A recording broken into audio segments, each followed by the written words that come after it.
Ever since the town of North Bennington voted to close its public school, open an independent school in its place, and become one of Vermont's tuition towns, with full school choice and money following the child, certain elements of Montpelier have come down with school choice derangement syndrome, none more so than Representative Peter Peltz, who filed off the wild accusation that independent school community in Vermont was as bad as Southern segregationists in the 1950s. To me, this is parallel, and I hate to say this extreme, to the desegregation of the South and what happened to the public school system when they all went into private academies and Christian academies to get away from integrated schools. This is a demographic issue that is creating this situation where those parents that want the best for their kids are giving up on our public school system and doing anything they can to create these independent or private schools. But it was Armando Villaseca, Secretary of Education, who came off as racially insensitive with his own wild proclamations. And kudos to Representative Brian Campion for calling him on it.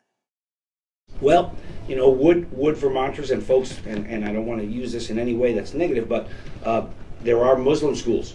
Would we be as willing to say, okay, we're going to have a school that focuses on that? It's an independent school. Now, it can't because of religious things, but schools can have different focuses. In this case, it's a straight independent school. But I do believe it becomes a slippery slope to take a law that was never intended to close this school, open up an independent school, and just drop it in its place. That was never the intent. I think the intent was a Montessori school wanted to open up in a community, or a different type of school in the community. What does that have to do with Muslim schools?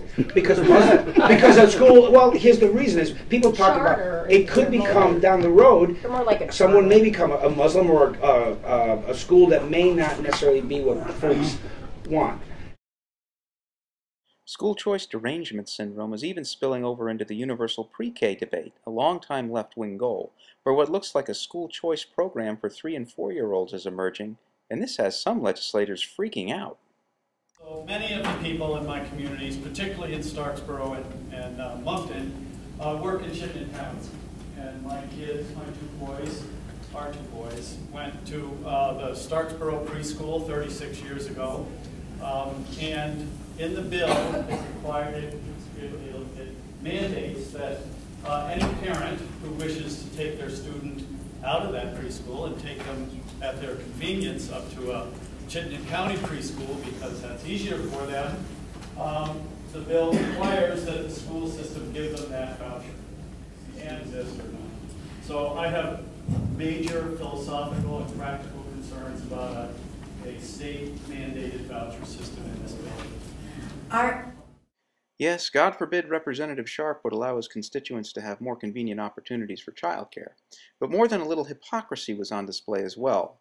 The funding problems. Can I just say that I probably am one of the greatest opponents of choice that exists in this building. Representative Donovan is herself a product of private schools, having graduated from Rice Memorial High School in Burlington. And when you talk about Reading, man, this school just established a pre-K program. They're desperate for people to come to Reading as a lost leader to get kids into that school. The choice or voucher, whatever you call this, would totally undermine their whole building a program that then funnels kids into that elementary school. I voted with David Sharp. I voted against this bill. I voted for the amendments.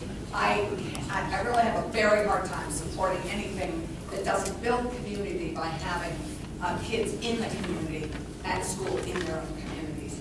And to finance kids going anywhere they want and families taking them anywhere they want is a really troublesome hurdle for me.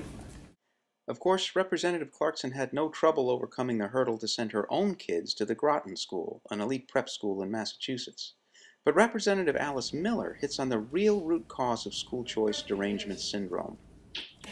How are you going to say to these parents, if you allow school choice now, for 3- and 4-year-olds, what are you going to say when they're 5, 6, and 7 are on their way to public school, kindergarten, elementary school? How are you going to say, no, it doesn't apply? That's a good question. Yes, it is a good question. We've seen from Peter Peltz's comments, David Sharp's comments, and Representative Donovan's and Clarkson's choices for themselves and their own families, that being able to choose your own child's school is better. It's more convenient. It's what parents who want what's best for their kids want. And happily, some of these legislators actually get that.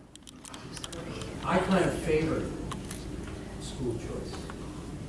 so if I'm observing correctly, this is school choice for 4-year-olds, and not for 5-year-olds here. So at least it's a door opener. My question is, Yes, an open door. Let's see if Vermont will go through it, or if school choice derangement syndrome will rule the day.